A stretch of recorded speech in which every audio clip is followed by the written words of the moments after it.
हरे कृष्णा। दोस्तों, आप सभी को डोल 11 और परिवर्तिनी एकादशी की ढेर सारी शुभकामनाएं। दोस्तों, परिवर्तिनी एकादशी का व्रत की कथा का पाठ करना बेहद ही पुण्यदायक माना जाता है। इसलिए परिवर्तिनी एकादशी की कथा अवश्य सुने। परिवर्तिनी एकादशी या पद्मा एकादशी का धार्मिक मान्यताओं में से विशेष महत्व माना जाता है। परिवर्तिनी एकादशी भगवान श्री हरि विष्णु को समर्पित है। इस एकादशी के दिन भगवान के वामन रूप की विशेष पूजा अर्चना की जाती है। साथ ही दोस्तों, परिवर्तिनी एकादशी पर भगवान विष्णु और माता लक्ष्मी की साथ में विधिवत पूजा अर्चना करने से व्यक्ति के जीवन के सभी कष्ट दूर होने लगते हैं। वहीं अगर आप आर्थिक संकट से जूझ रहे हैं तो इस दिन माता लक्ष्मी की पूजा जरूर करें। दोस्तों, परिवर्तिनी एकादशी पर व्रत की कथा का पाठ करना बेहद ही पुण्यदायक माना जाता है और साथ ही परिवर्तिनी एकादशी व्रत कथा सुनना बेहद ही आवश्यक है।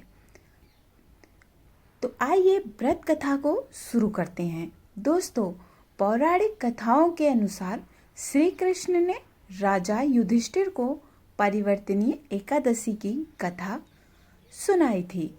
श्री कृष्ण कहने लगे कि हे राजन, अब आप सब पापों को नष्ट करने वाली कथा का श्रवण करें। त्रेता युग में बलि नामक एक दैत्य था। वह मेरा परम भक्त था।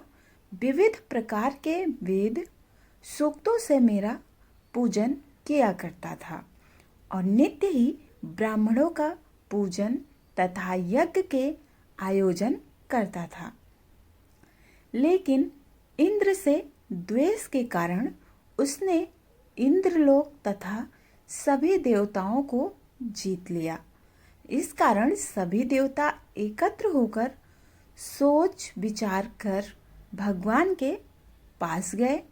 बृहस्पति सहित इंद्रदिक देवता प्रभु के निकट जाकर और नतमस्तक होकर वेद मंत्रों द्वारा भगवान का पूजन और स्तुति करने लगे।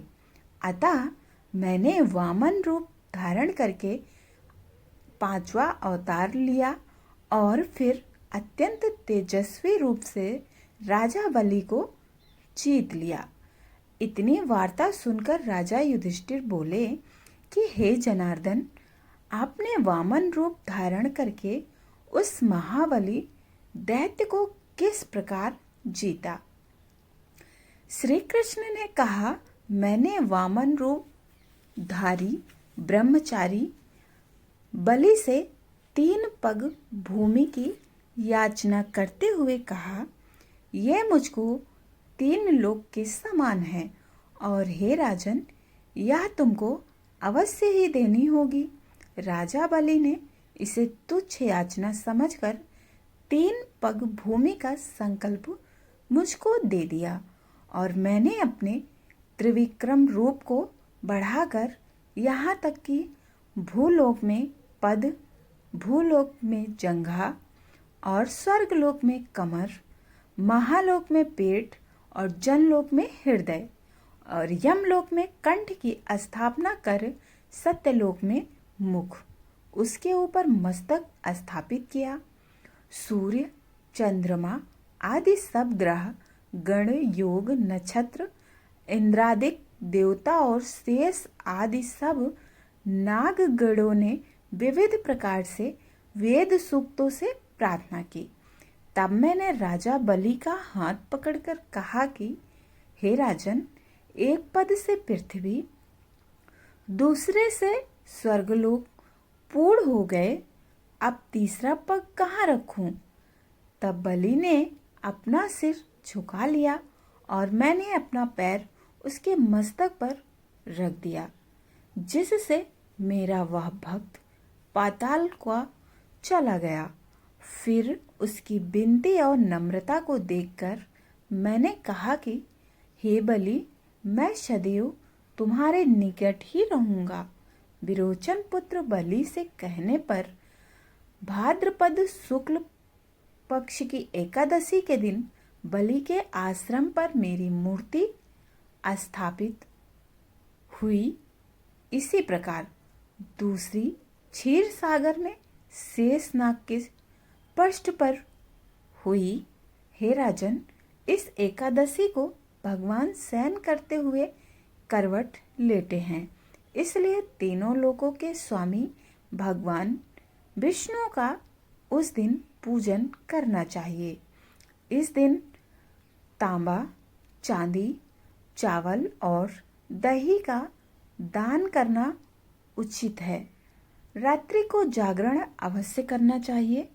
जो विधि पूर्वक इस एकादशी का व्रत करते हैं वे सब पापों से मुक्त होकर स्वर्ग में जाकर चंद्रमा के समान प्रकाशित होते हैं और यश पाते हैं। जो पापनाशक इस कथा को पढ़ते या सुनते हैं उनको 1000 अश्वमेध यज्ञ का फल प्राप्त होता है। दोस्तों, कमेंट बॉक्स में जय श्री हरि विष्णु जरूर लिखें और वीडियो को लाइक करके चैनल को जरूर सब्सक्राइब करें। पूरा वीडियो देखने के लिए धन्यवाद। ऐसे ही कथा और अच्छी अच्छी वीडियोस के लिए आप हमारे चैनल को जरूर सब्सक्राइब करें। जय श्री हरि विष्णु।